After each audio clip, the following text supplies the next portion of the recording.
two of the best boxers in the world put on some pretty good performances out in Saudi Arabia, and I think they deserve the spotlight. So let's talk David Benavidez and Devin Haney.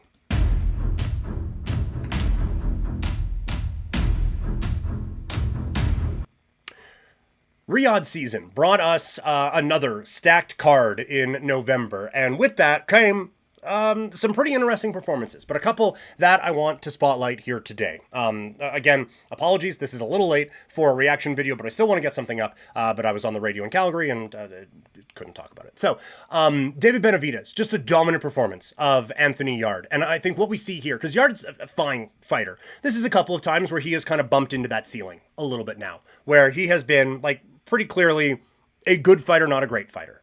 And that becomes a bit of an issue when you are fighting great fighters. And Devin Haney, we'll talk about him in a second. David Benavidez showed he is a great fighter and just showed he is on that level and has been showing for a while that he deserves to be in the Canelo, Bivol, Beterbiev, that conversation. And it sounds like he's getting one of those fights next.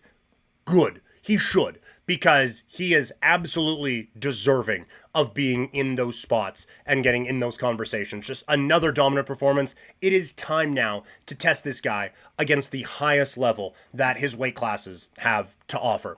The other performance that was getting a lot of talk, and I just didn't get it, was Devin Haney. I thought this was one of his best performances ever. Was it balls to the wall the whole time? No.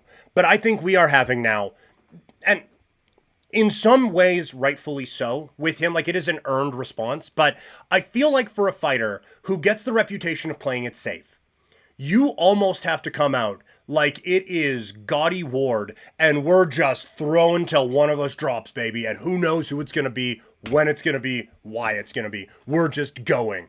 It feels like if you have a measured approach, the way Haney has had, and the only way to get rid of that reputation is to come out like it is Rock'em Sock'em Robots, or it's WWE and you have a chair, and change people's minds of it. So yeah, was this, like, no one's top 10 lists of most exciting fights in the history of the sport changed after Saturday. But for Haney to get the criticism again of being too safe, too this, too that, needed to push the pedal, I think was entirely unfair. I thought he was pushing when he needed to. Like, could there have been a little bit more? Sure, yeah. But he was in control of this fight and still looking for big shots and still coming forward, still landing effectively. So I thought the post-fight commentary calling out Haney was entirely unfair.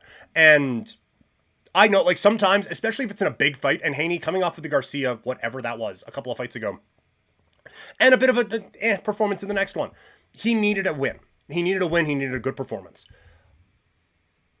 I will defend guys like that when they need to win because it's their life, right? Like, if he loses, then it's done for him, right? We're talking about this guy fighting on YouTube streams.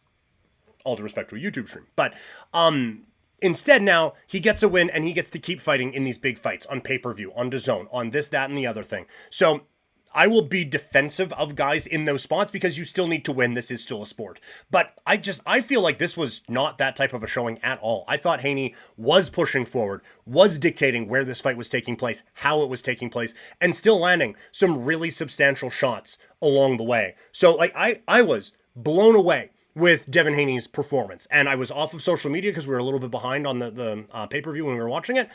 And I'm really behind talking about it now, but I thought there was just this control, but also aggression that we hadn't seen from him before. I thought it was his best performance. And I think that, like, for me, it answered what I needed to see answered. And he can move right back up into any title-y conversation-y that he wants to at this particular time. So I liked it a lot, and I was really surprised at some of the post-match commentary coming off of that.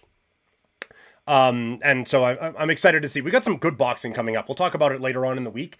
We got some good boxing coming up to start 2026. Sutern in the chat. Canelo, dude, he is 40. If not, he looked 40 in his last fight. Canelo Alvarez, his hands are so slow now. Don't list him in the top 10. We'll do pound for pound later in the week. I think you can make a pretty compelling case that he's not there anymore. I do agree that, and like, one of my favorite fighters of all time. He has obviously lost a step. He He has timed that by picking fights that no one wanted to see. And then this Terrence Crawford one, he picked a fight that people wanted to see that it still kind of felt was easy for him.